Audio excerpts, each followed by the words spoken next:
Here in the South, we're in sweet tea country. So what better way to impress your guests at your summertime soiree than with a little sweet tea sangria? We're going to show you how to make this amazing mocktail with ingredients right here at your local Ingles. So let's stir up some excitement and get this tea party started.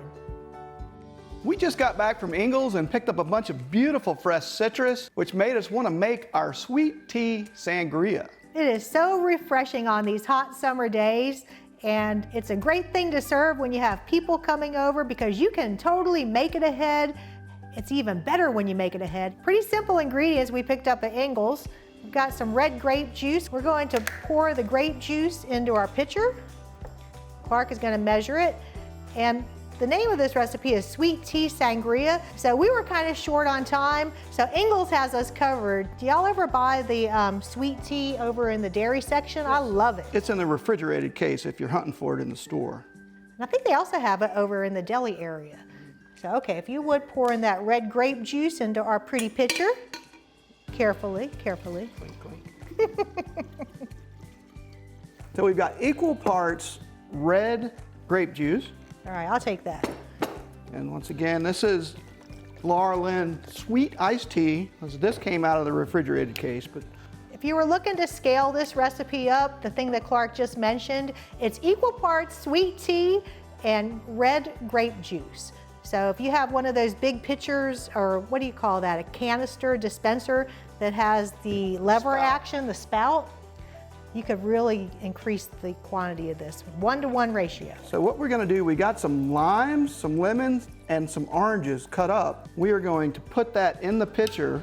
And give it a little quick stir. And like I said, this is perfectly fine to just go ahead and serve it like this, but if you do it overnight, the flavors from the fruit macerate and get into the sangria. And it makes it more delicious, because you do want all those fruity flavors.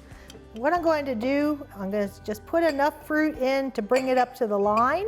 Just leave me a little room to pour with, please. She's setting me up for failure here. Setting you up for success. It's going to be so delicious and refreshing. Okay, so while that is hanging out right there, I've got some ice cubes in our serving glasses. We're using wine glasses for this. I think it's a pretty presentation. Use whatever glass you think you have on hand that this will go well with. Just remember, we're going to put some fruit in the glass, so you want something with a wide rim on it. Okay, I'm going to go ahead and put in a little bit of fruit. And last but not least, a little bit of lemon.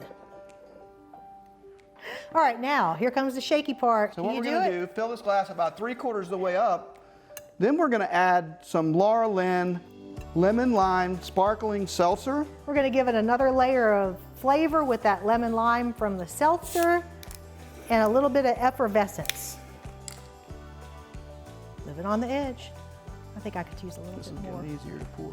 There you go. All right, let me top you off there, my sweetheart. All right, I'm going to use my cocktail spoon to give it a little stir before you put the mint in. Garnish it with a little piece of fresh mint. All right, I like a straw, because that big ice cube, that would for certain hit me in the mouth, and then it'd be like, I'd be wearing it. I think I want the pink one today. Okay. And there you have it, our sweet tea sangria. Remember to check out the rest of the site for more great tips, tricks, and recipes. Until next time, We'll see you online.